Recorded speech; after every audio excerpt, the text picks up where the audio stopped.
Eh bien, bonjour, bienvenue du coup dans le monde magique et fabuleux de la maintenance de code. Alors du coup, les slides vont être en anglais, mais la présentation sera, elle, en française. Alors pour me présenter rapidement, du coup, moi je suis Damien Le Guen, ça fait une dizaine d'années que je travaille dans les jeux vidéo.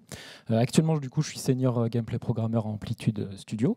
Avant ça, j'ai fait de l'indé, du freelance et au tout début aussi à Ubisoft Montpellier. Et du coup, depuis que je suis à Amplitude, j'ai pu bosser sur Endless Dungeon et aussi sur le live de Humankind, notamment. Alors vous vous êtes peut-être demandé du coup pourquoi parler d'art et de code en même temps. Quel est le sens de ce mot-là derrière là? Alors là, forcément, on est très loin du sens au mot, le sens de beaux-arts. Là, c'est vraiment plutôt au sens de artisan. On va essayer d'établir un ensemble de pratiques, de principes qui n'ont pas aucune vérité scientifique absolue. On ne pourra pas attribuer systématiquement une cause avec une conséquence directe, puisqu'en fonction du contexte, ça va forcément évoluer. On va parler programmation, mais sans voir du tout de ligne de code. On va plutôt être assez en vue au niveau de l'architecture, et en particulier du gameplay. Alors, Amplitude Studio, on a différents postes de programmeurs sur les projets. Il va y avoir l'IA, il va y avoir l'audio, l'interface utilisateur, la 3D qui va être plutôt presque un rôle de moteur. Et il va y avoir le gameplay. Au niveau des gameplay programmeurs, du coup, la subtilité, un peu la différence par rapport à d'autres métiers, c'est qu'on va être d'une part avec beaucoup de besoins en outils pour les game designers, pour permettre d'implémenter leur vision, et d'autre part aussi fournir pas mal de code directement à utiliser pour l'interface utilisateur et pour l'intelligence artificielle. Et du coup, il y a une importance à fournir du code compréhensible et stable, mais aussi qui va s'accommoder avec les évolutions futures. Et ça, c'est le principe de la maintenance. Ça va être au sens de tout simplement prendre soin de l'ensemble. En tant que programmeur, on peut voir un petit peu trois modes différents au quotidien, dans lesquels on va osciller un peu à différents moments. Le premier mode, celui que vous le connaissez sans doute le plus, c'est le mode d'implémentation. C'est-à-dire qu'on va être vraiment sur l'aspect créatif, comme une game jam. On va effectuer ces features, les coder et les réaliser du coup pour qu'elles soient utilisables. Mais initialement, on sera sur du code qu'on pourrait qualifier de un peu fragile. Et du coup, le deuxième mode, qui va être le mode debug, va lui permettre de venir investiguer, de mener des enquêtes sur le code pour savoir quels sont les problèmes, éliminer les choses qui fonctionnent mal. Et ça amène du coup à l'ensemble de la robustesse pour permettre de sortir le jeu. Le troisième mode, lui, il est un peu particulier. Et pendant vos études, la particularité, c'est que vous aurez peut-être des difficultés à vous y essayer vraiment, parce que c'est quelque chose qui s'inscrit beaucoup plus dans le temps. C'est une fois qu'on a des choses qui sont installées, comment on réagit, comment on adapte le code aux évolutions et comment on corrige ces problèmes, mais plutôt au niveau à la racine, pour éviter que ça se maintienne.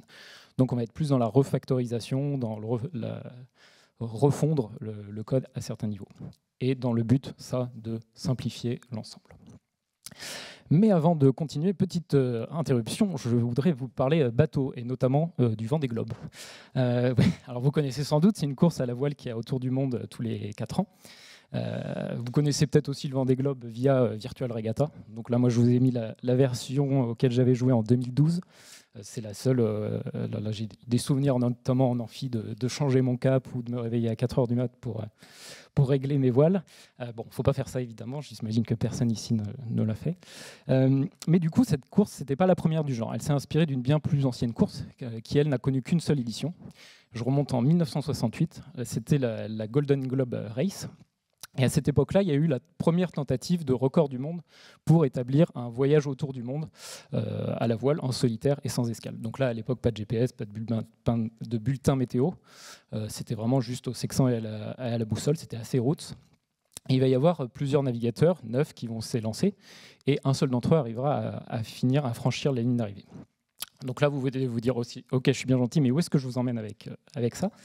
Et en fait, il y a quelques temps, j'étais tombé sur un article, The Maintenance Race, qui présentait cette course sous un angle un peu particulier, l'angle de la maintenance. Et donc, en se penchant sur le cas de 3 navigateurs différents, comment ils s'étaient adaptés comment ils avaient vécu leur course et préparé leur course pour la finir.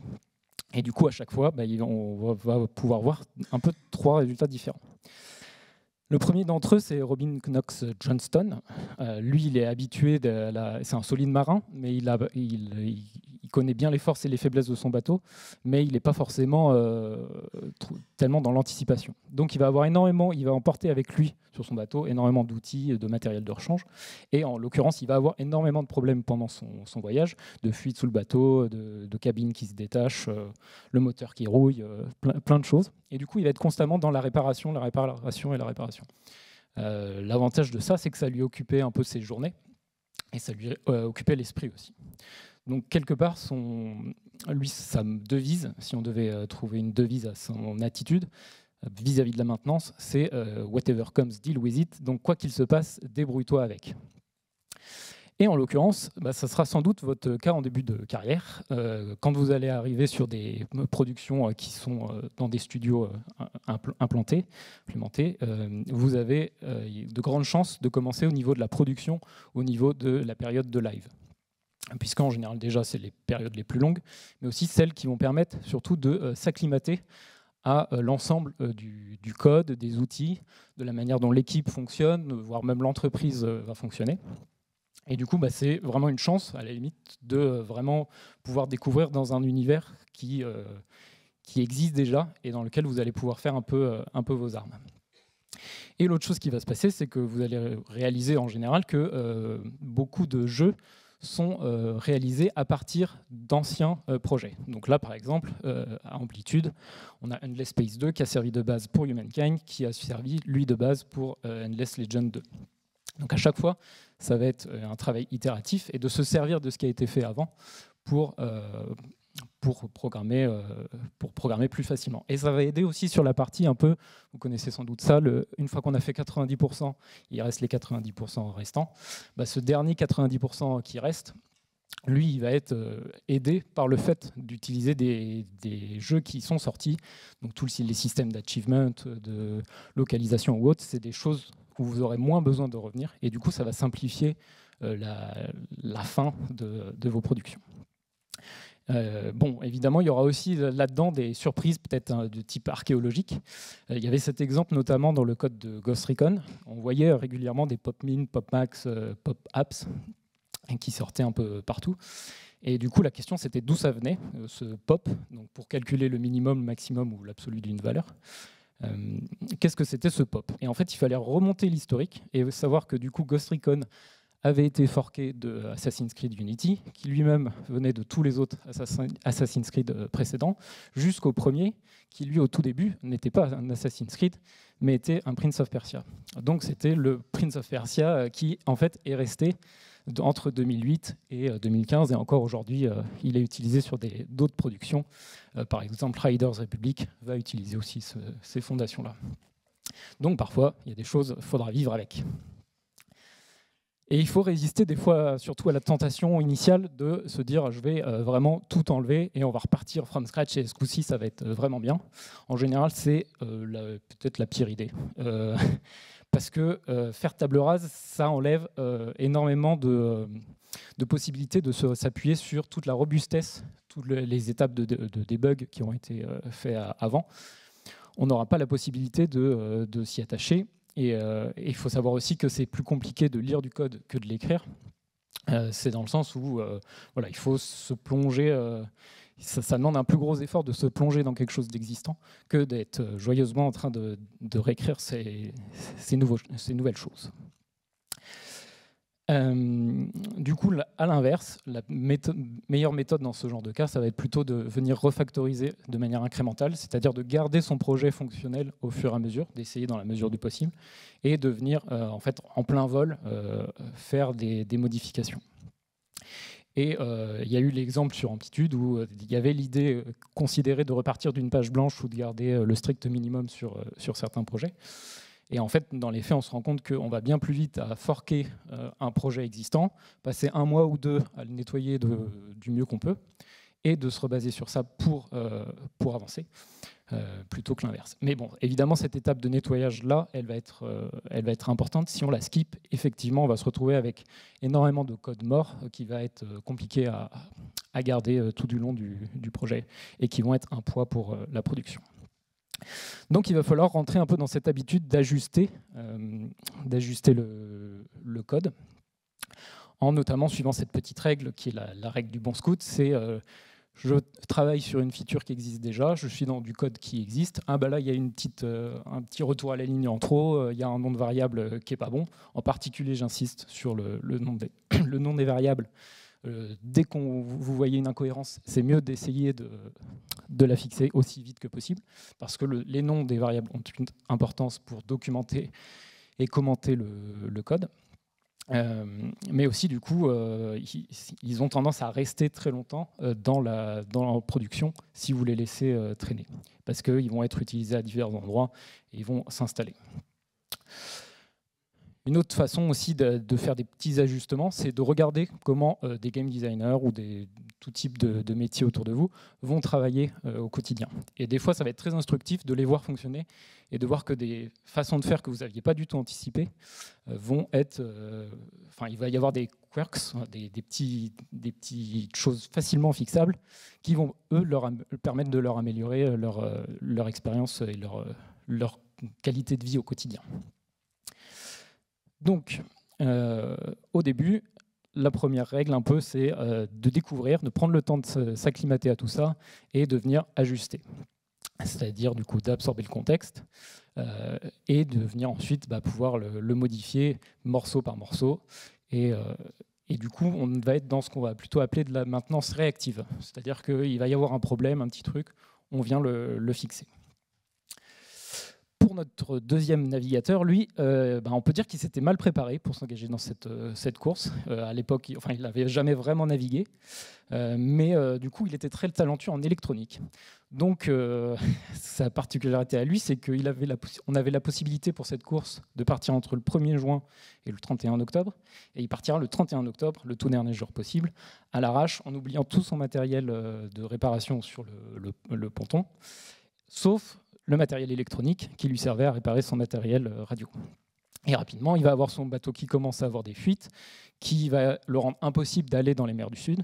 Et du coup, il va en fait se retrouver dans une situation où, plutôt que de faire la course pour de vrai, il va utiliser ses radios pour communiquer des fausses positions où il était.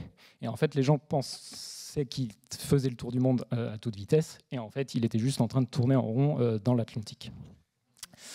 Donc là, lui, dans son cas, sa devise, ça serait clairement croiser les doigts que ça se passe bien. Et en l'occurrence, pour lui, ça n'a pas vraiment fonctionné. Et la première leçon qu'on peut tirer de ça, c'est la leçon du marteau doré. Si vous avez un seul marteau, si vous n'avez que ça entre les mains, vous allez avoir la tendance à considérer que tout ressemble à un clou. Et c'est l'idée que l'outil s'adapte au travail, que le travail s'adapte à l'outil, plutôt que l'outil au travail. Et dans ce genre de catégorie-là, alors j'espère que je vais pas froisser personne, mais il y a quelques suspects classiques qu'on retrouve. Alors les méthodologies agiles, ça c'est un peu éloigné maintenant, il y a moins de gens qui vont faire du forcing, mais il va y avoir cette tendance peut-être à ne jurer que par un seul moteur, que par un seul langage, et à le défendre envers et contre tous. Et pareil aussi pour l'Entity Component System, qui est une architecture très poussée, mais qui en fait dans les faits, on se rend compte que ça pose énormément de problèmes sur les productions parce que ce n'est pas adapté au workflow des autres utilisateurs. Ça ne s'intéresse essentiellement qu'à la performance, mais en délaissant du coup pour le coup la praticité pour les outils, pour l'architecture. Alors ça pourrait changer dans le futur, mais actuellement on en est à cette étape-là. Donc là, la chose importante, c'est d'essayer de développer sa boîte à outils, de garder plusieurs choses qui vont être adaptées à chaque cas d'utilisation, et en évitant de tenir sur un seul point d'échec, on va pouvoir plus facilement rebondir. Et dans un exemple un peu plus actuel, là, je voudrais attaquer le gros morceau de l'IA générative. En l'occurrence, certains l'appellent le CHOP, le Chat Oriented Programming. Là-dessus, ce qu'on peut dire, c'est OK, ça marche, c'est une techno qui existe, elle sert dans certains cas, elle est là pour rester a priori. Mais ce qu'on ne sait pas aujourd'hui, c'est comment ça va évoluer. Il y a plein de questionnements sur le côté éthique, le côté écologique, le côté vol des connaissances, par exemple sur GitHub. Si vous mettez votre code sur GitHub, Microsoft s'en servira forcément pour entraîner ces outils. Donc aujourd'hui, en fait, on peut faire plein de scénarios, on ne sait pas vraiment dans quelle direction ça va s'orienter. Mais il y a quelque chose quand même qui reste important dans tout ça et qui sera une constante, c'est d'essayer de se dire que l'IA générative doit rester un outil qu'on est capable de contrôler. Si on dépend à 100% de l'IA, que ce soit de l'IA ou que ce soit des entreprises qui les développent, à partir de là, on se met dans une situation où ça risque de poser problème et de vous poser problème. Donc il y a aussi un enjeu de vraiment s'y intéresser et d'éventuellement du coup défendre le sujet plutôt que de se dire oh, bon, on verra bien et puis une fois que ce sera là, dommage, ça aura volé vos emplois. Sur la prochaine partie, enfin là on attaque plutôt la partie quelles sont les bonnes attitudes à adopter quand il s'agit d'attaquer une tâche de maintenance. Il y a plusieurs façons de concevoir les choses. La première, c'est le piège de la tradition. C'est de se dire que quelque chose qui a marché à un moment donné ne va pas forcément être la bonne solution dans un autre contexte. Et ça peut venir vous bloquer. En l'occurrence, les jeux, c'est des systèmes complexes, il y a plein de choses qui peuvent se passer. Et vous pouvez vous retrouver dans la partie jaune ici, c'est-à-dire dans un local minima, c'est-à-dire que vous avez fait un grand effort, la première boss, pour passer à cette étape-là. Mais en fait, avec le temps, le point optimal, il s'est peut-être déplacé un peu plus loin. Ça vous rendrait bien plus service d'être un peu plus loin. Mais la partie orange, elle est compliquée à passer, parce qu'on se dit éventuellement, on a l'historique de comment ça a été compliqué d'arriver déjà là, pourquoi se donner du mal à aller plus loin. Et donc là, quelque part, c'est pour vous un avantage d'arriver en général avec des yeux neufs sur un projet. Ça va vous permettre de ne pas avoir la mémoire de la première boss et de peut-être venir challenger un peu plus les choses et d'avancer un peu plus loin. Le deuxième piège, c'est au contraire d'avoir une solution brillante, un truc qui est vraiment sert le projet et va être utile, mais il va être amené au mauvais moment. Et ça, par exemple, c'est sur des situations où vous êtes en live. Il va falloir se retenir des fois de ne pas pouvoir implémenter quelque chose de super, parce qu'en fait, le fait de l'implémenter à ce moment-là va poser plus de problèmes au reste de la production. Les outils vont changer, les gens vont être perturbés, il va y avoir d'autres bugs générés par d'autres endroits que vous n'auriez pas anticipés. Donc, dans ce cas-là, il vaut mieux attendre un peu et à la place, plutôt venir noter dans un coin toutes les idées qui vous viennent.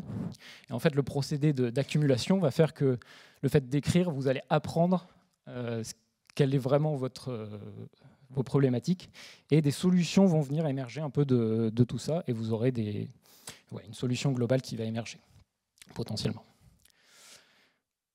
Le troisième, lui, c'est le piège de l'urgence.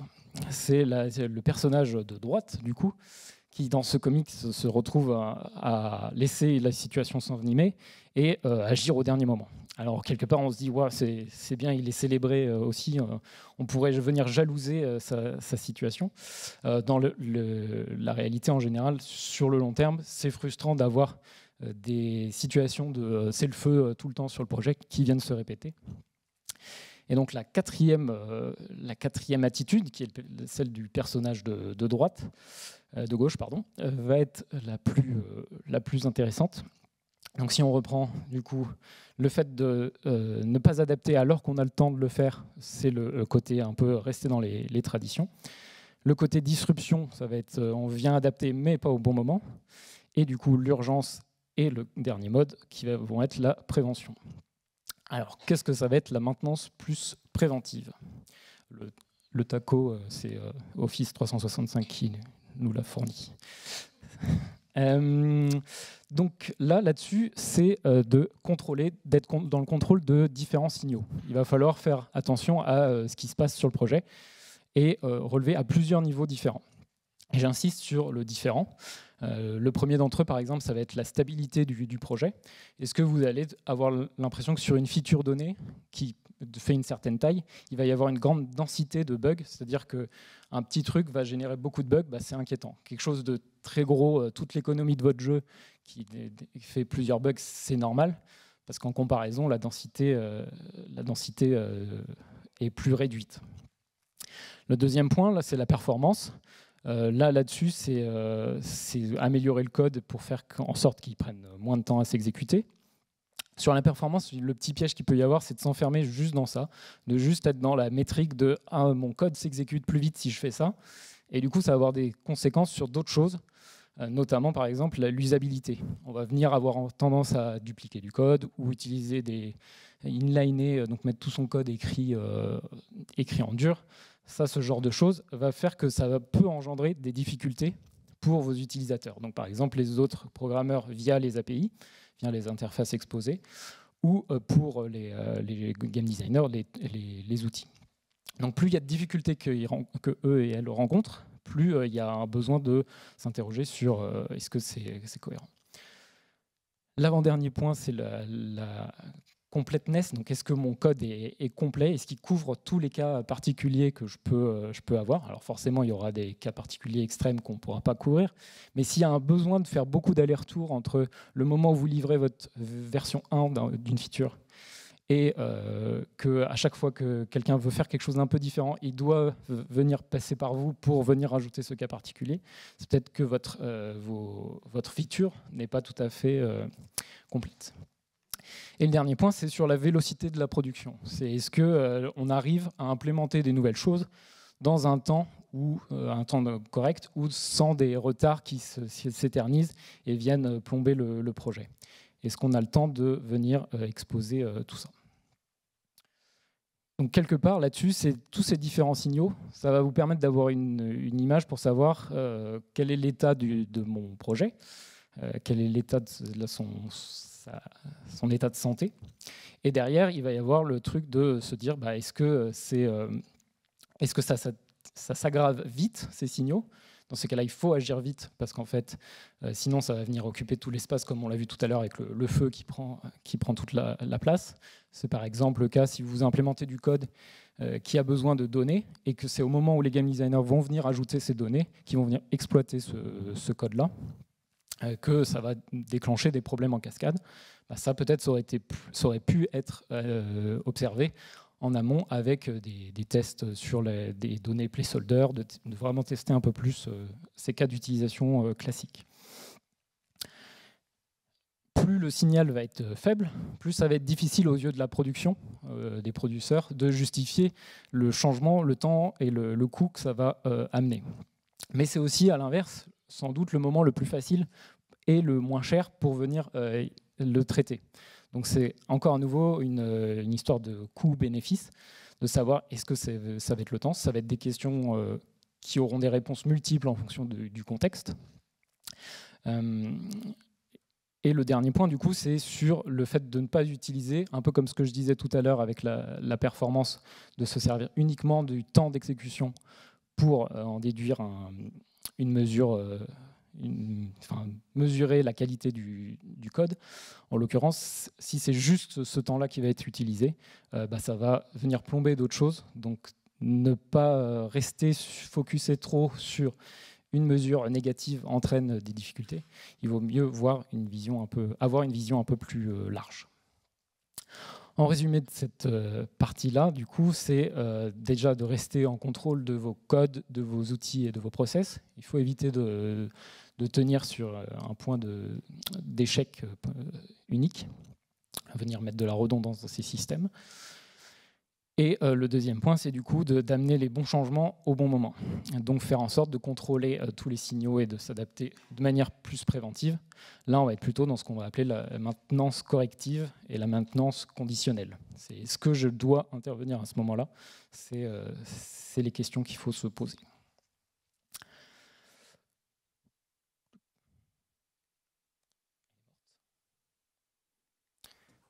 Alors, on va passer à la souris.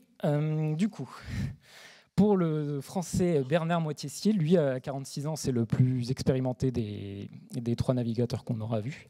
Il détient déjà à l'époque le record de la plus longue traversée à la voile. Il était parti de Tahiti, il était remonté jusqu'en Espagne. À cette époque-là, c'était un record. Et c'est ces expériences-là dans les mers du Sud qui lui ont permis de construire un bateau du coup sur mesure. Quelque chose qui va prendre en compte toutes les problématiques de ces voyages-là, et du coup de développer un bateau qui va répondre à ces problématiques-là. Et en l'occurrence, ça passe par une attention extrême aux petits détails qui vont avoir un gros impact sur ces conditions-là. Alors, il sait par exemple que, vu que les mers du Sud sont violentes, il va lui falloir une coque plutôt en métal. Ça va être le seul bateau avec une coque en acier. Mais du coup qui va être résistante, mais qui, étant donné que c'est de l'eau, ça va rouiller. Donc du coup, il va appliquer 7 couches de peinture différentes, à un timing très précis, avec une attention soignée à ça. Il va aussi installer des barreaux d'échelle pour accéder rapidement et facilement à son mât, qui sera aussi très utile pour faciliter les accès quand il y a des problèmes. Etc. Il aura pas mal d'idées, pouvoir poser un lavabo transparent renversé sur sa coque pour pouvoir observer ce qui se passe autour de lui sans avoir besoin de sortir à l'extérieur. Tout ça, c'est des petits outils, des petits détails qui vont faire la différence au fur et à mesure. Et pour tout le reste, en fait, il va s'en débarrasser. Donc, par exemple, son moteur, ses ancres, ses chaînes, il va se débarrasser d'une tonne de matériel, donc il sera plus rapide en plus. Et même pendant la course aussi, il va se rendre compte qu'il n'a pas besoin de nourriture et de cordage, et donc il va bazarder ça par-dessus bord. Lui, sa devise, c'est du coup de se préparer au pire, d'essayer de simplifier au maximum pour faciliter la maintenance. Alors dans ce genre de cas, c'est à cette étape de la présentation qu'on peut vous amener le Keep it simple stupid, qui est en soi quelque chose de vrai, mais qui est difficilement actionnable. On ne peut pas savoir comment vraiment le faire, quelles sont la méthode pour arriver à cette simplicité. Il va falloir voir les choses d'un angle un peu différent. Donc on va voir via plusieurs points. La première chose, c'est de comprendre le domaine d'intervention dans lequel vous allez intervenir. Et par domaine, j'entends de discuter, donc en particulier en gameplay, avec les game designers, de venir parler et d'échanger sur une feature donnée, quelle est vraiment leur intention, quel est le vocabulaire qu'ils vont utiliser, les mots qui vont revenir, les contraintes, les ambitions qu'ils ont. Donc il faut un peu venir leur sortir les vers du nez pour vraiment venir comprendre quelles sont leurs intentions.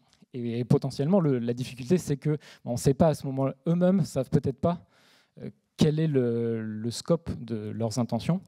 Dans ces cas-là, c'est à vous de délimiter et de leur expliquer qu'est-ce qui va être possible ou pas possible. Donc vous allez avoir à la fois des choix un peu structuraux qui vont être des choix forts, qui vont orienter et contraindre la suite de la maintenance, la suite du projet, mais aussi potentiellement des endroits où vous laisserez plus de place et plus de souplesse pour venir faire des modifications plus tard. La métrique pour savoir si vous êtes en train d'aller dans le bon sens, c'est combien de fois vous allez répondre au fur et à mesure de la prod « Ah bah non, désolé, on ne peut pas faire ça, c'est pas possible dans le système actuel ».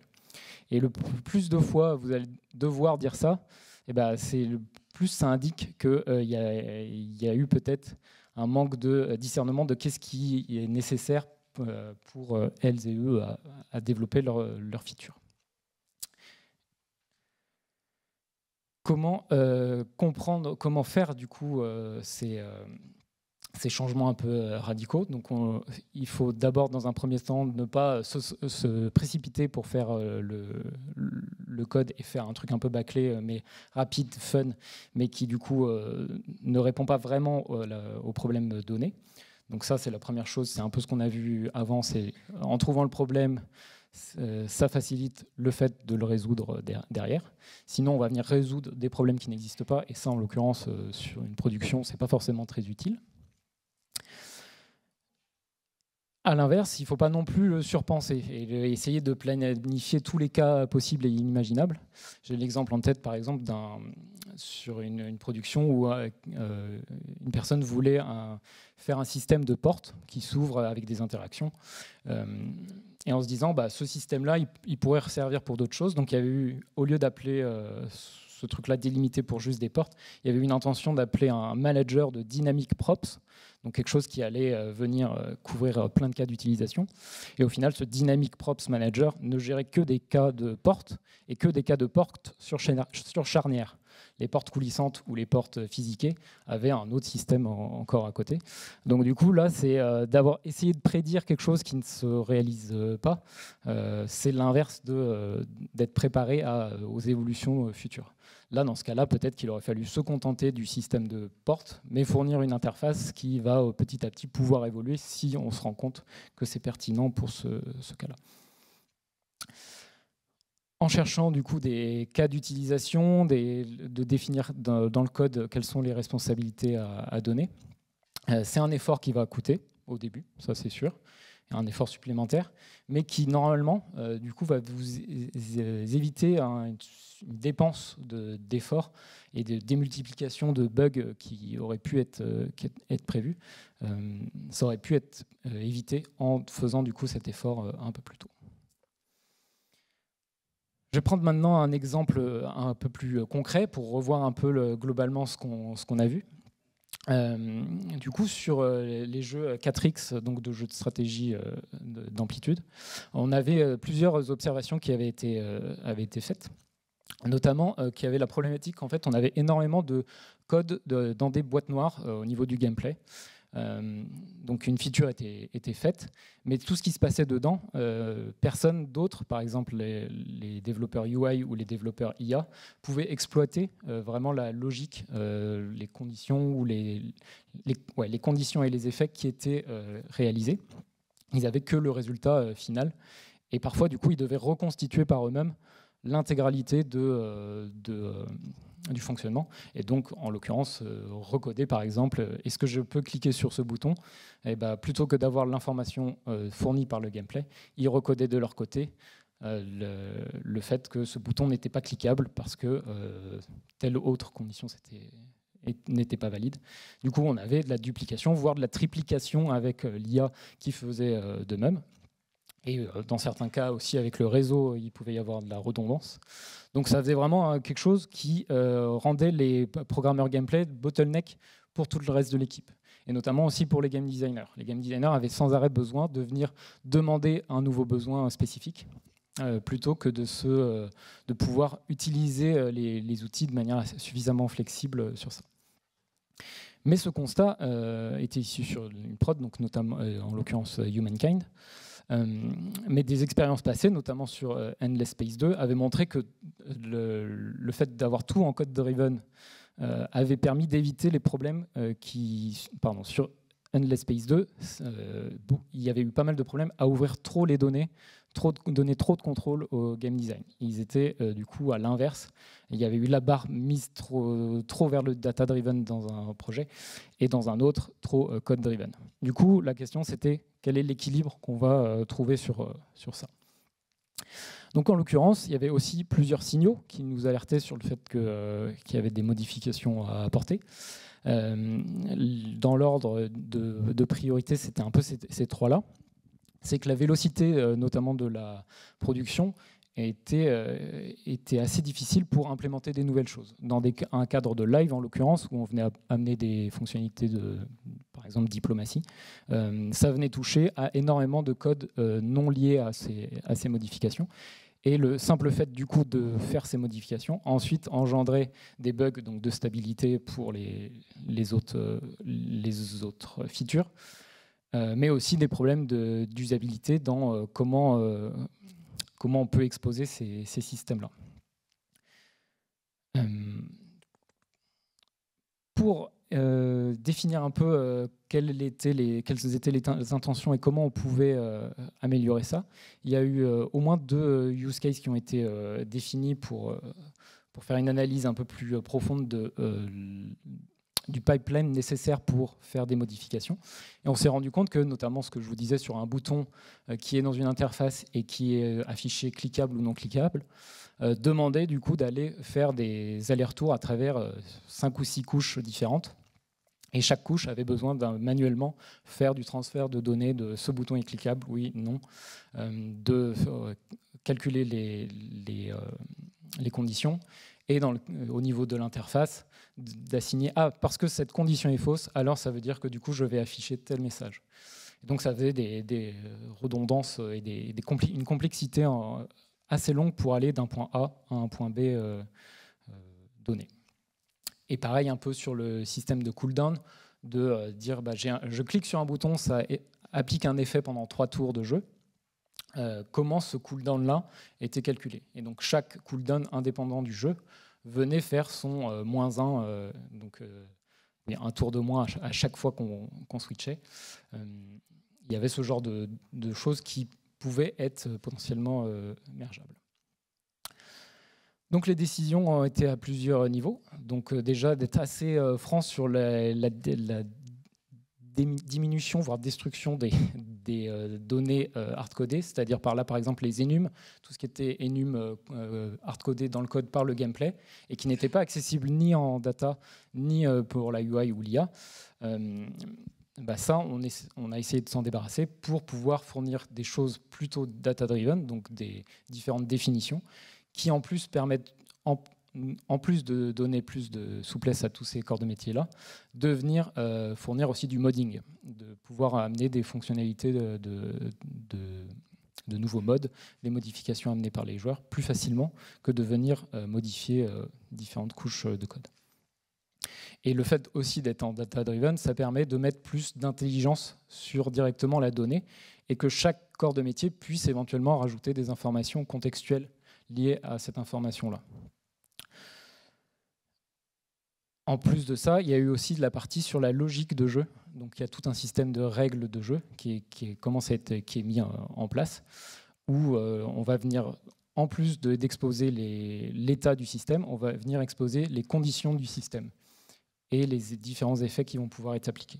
Et donc tout ça, ça va devenir un outil central pour les game designers, pour qu'ils puissent contrôler leur expérience. Et à nouveau, pareil pour le modding, fournir plus de souplesse dans leur modification.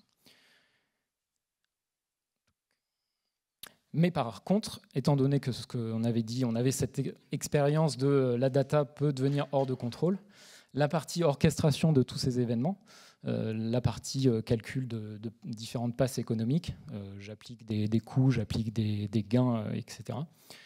Toutes ces étapes-là, elles sont orchestrées depuis le code. C'est le code qui garde la mainmise sur quelle étape s'exécute après telle étape.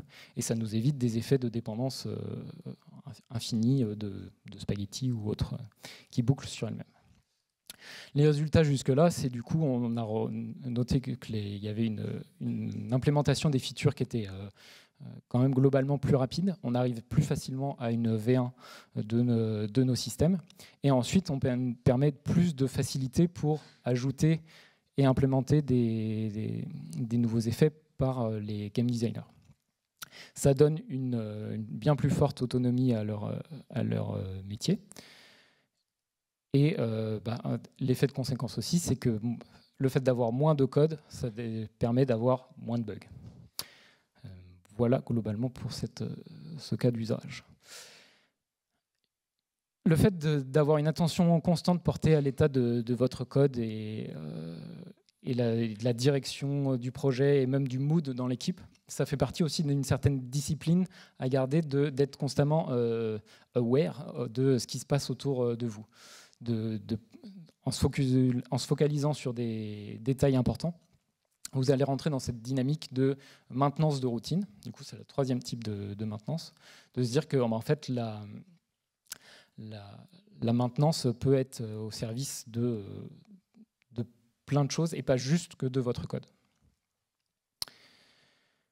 Un autre truc où la discipline permet de se développer avec le temps, où l'expérience va permettre d'améliorer ça, c'est d'être précis sur les temps que vous estimez pour faire une tâche. Si régulièrement vous faites une tâche et que vous vous rendez compte que le temps prévu initialement a fait x2 ou x3 sur les estimations prévues, c'est peut-être que du coup il y a eu un souci initialement en anticipation de tout ça, pour définir vraiment quel est le domaine d'intervention. Donc là, on est presque... Donc au tout début, on était sur la maintenance suite au debug, donc debug maintenance. Là, on tire vraiment plus vers la maintenance qui sert à l'implémentation. Donc vous voyez le parallèle un peu entre les 3 modes dont je parlais au début. La maintenance, c'est un peu un spectre entre l'implémentation et le debug, et qui va varier en fonction des besoins de la production ou de vos tâches. Enfin, il peut y avoir du coup plein de cas d'applications différentes. Et le dernier point, un peu comme ça, qui pourrait paraître accessoire, mais qui s'inscrit aussi dans l'idée que la maintenance, c'est un peu un tout, c'est aussi de prendre attention à soi-même, de faire attention physiquement, psychiquement, en termes ne serait-ce que de posture devant son écran, ou alors d'heures travaillées, de faire attention au sommeil, etc. Ça pourrait paraître des détails, mais en fait, ça s'inscrit aussi quelque part dans cette... l'art le zen et l'art de la motorcycle maintenance, qui est, ça peut devenir presque, ça devient un peu méta, mais un art de vivre, de voir ça comme quelque chose qui n'est pas centré que sur le code technique.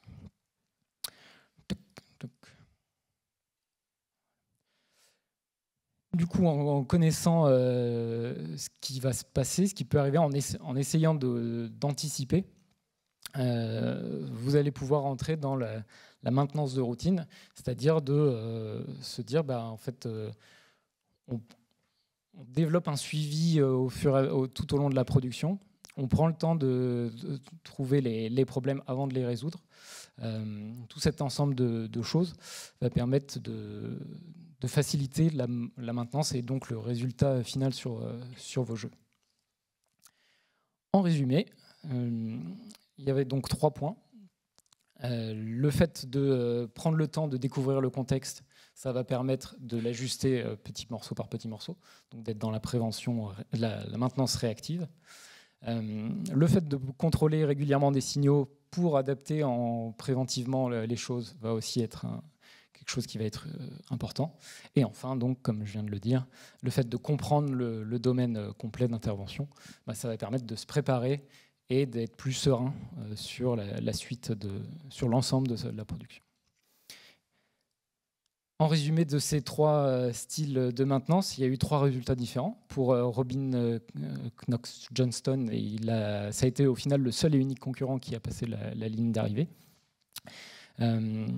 Pour Donald Crower, c'était un peu plus triste. Lui, il va peu à peu sombrer un peu dans le désespoir. Il va finir par se jeter à l'eau dû au fait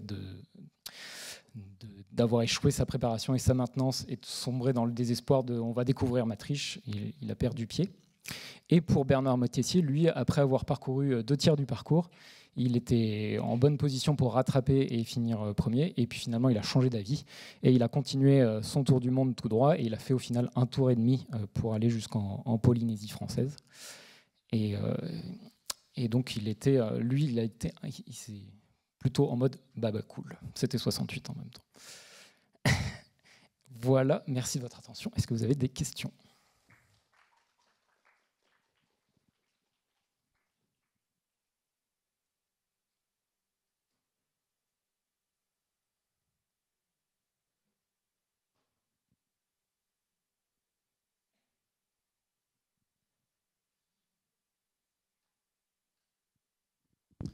Bonjour, merci beaucoup pour la conférence, c'était très intéressant.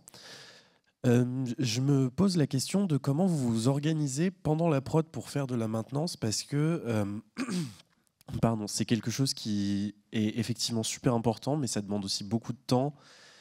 Et des fois, malheureusement, ça prend plus de temps que ce qu'on avait prévu. Enfin, c'est exactement ce dont vous étiez en train de parler. Comment vous vous organisez pour avoir ce temps-là dans un contexte de production ?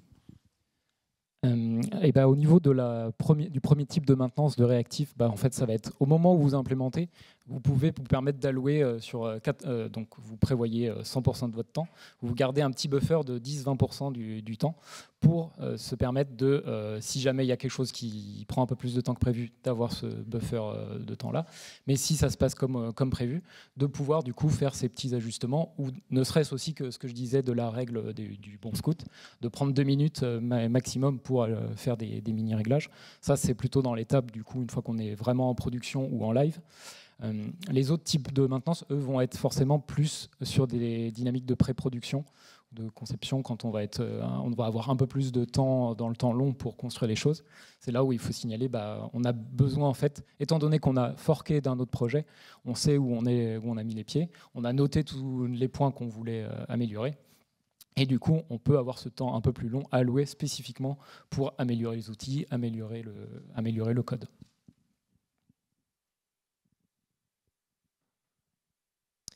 Bonjour, merci pour la conférence déjà.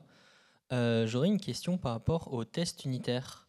Je sais que c'est souvent quelque chose qu'on admet comme étant utopique dans le monde du jeu vidéo, dû à la pression qu'on peut avoir dans une prod et au fait que tout change tout le temps très rapidement. Est-ce que dans des plus gros studios, ça se fait quand même, ou est-ce que ça reste plus ou moins utopique? Et oui, les tests unitaires, effectivement, on ne va pas venir forcément allouer du temps là-dessus. On va être plutôt dans les tests fonctionnels, c'est-à-dire de dire voilà les cas d'usage classiques, de lancer le jeu, jouer quelques tours. Dans le cas des 4X, en l'occurrence, c'est facile parce qu'on peut plus facilement contrôler, faire jouer les IA comme si elles jouaient des êtres humains, donc avoir une expérience un peu réelle. Des cas d'utilisation in-game. Et en fait, ensuite, c'est des outils qui sont mis sur les robots de CI. Et donc, avant chaque envoi d'un développement précis, d'une merge request, une merge review, on va faire tourner ces robots-là qui vont dire OK, tout ça s'est passé. Donc oui, c'est plus sur des tests fonctionnels qui vont permettre de s'assurer que le minimum syndical fonctionne. Après, derrière, sur les tests unitaires, on va moins prendre le temps. On va être plutôt à fournir des outils de debug, de contrôle et de visualisation pour s'assurer que ça fonctionne bien. Ensuite, sur la phase de QA. Et c'est là vraiment où on va venir modifier le jeu. Parce que comme je disais aussi, les jeux, c'est des machineries assez complexes. Donc faire un test unitaire sur une donnée en particulier, c'est possible. Mais en fait, c'est l'ensemble de tous les engrenages en mouvement qui génèrent en général le chaos engendré et les cas problématiques rencontrés. Merci.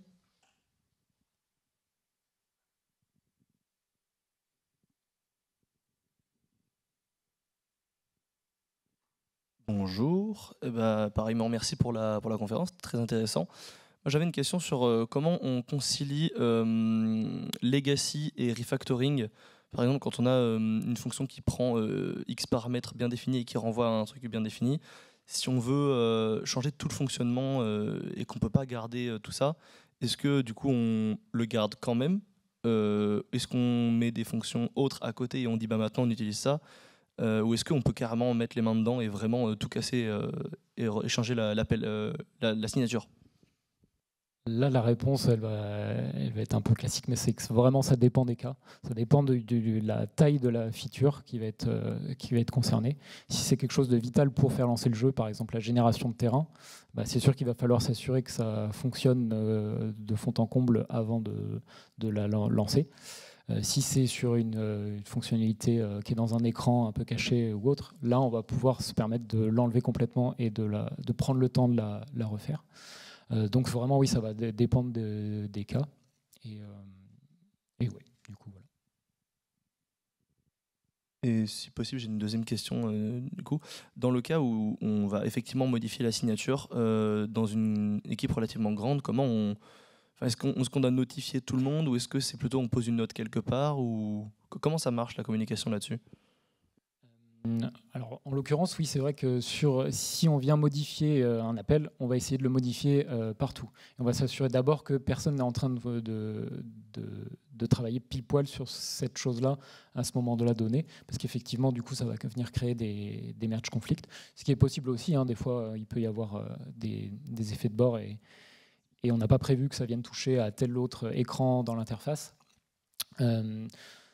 Donc du coup, oui, il y a ce truc-là de prévenir en amont éventuellement si on vient toucher à quelque chose de partagé. Mais sinon, oui, sur la partie... en fait, on n'est pas sur du code suffisamment actif en général pour venir impacter trop non plus les productions. Donc c'est possible de venir casser des choses. Et pareil, c'est une histoire de à quel moment de la production on est. Si on est au tout début, oui, c'est OK de venir enlever un énorme morceau. Si on est plus tard, c'est sûr que là, il n'y a pas que le fait que le code ne va pas marcher, mais que ça va aussi avoir d'autres impacts un peu partout, quoi. Merci.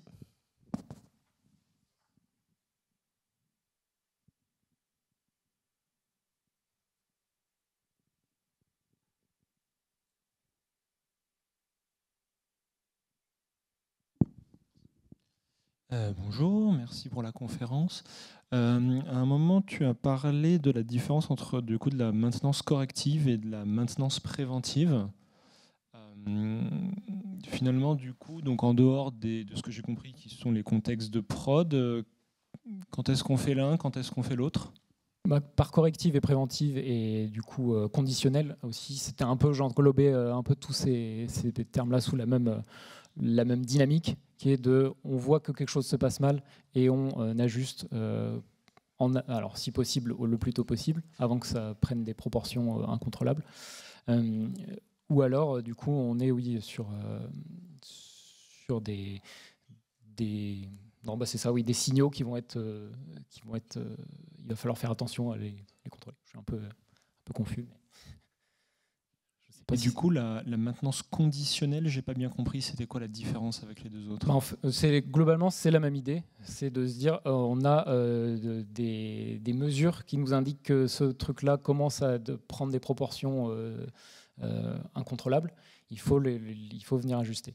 Si on a des problématiques de performance ou si on a des problèmes de stabilité qui sont récurrents à un endroit donné et qui viennent s'amplifier en plus si on le remarque, c'est là qu'il faut agir. Et du coup, c'est à la fois du correctif et du préventif et du conditionnel. Je mets le même terme sur la même, ouais, c'est ça, la même dynamique, la même logique.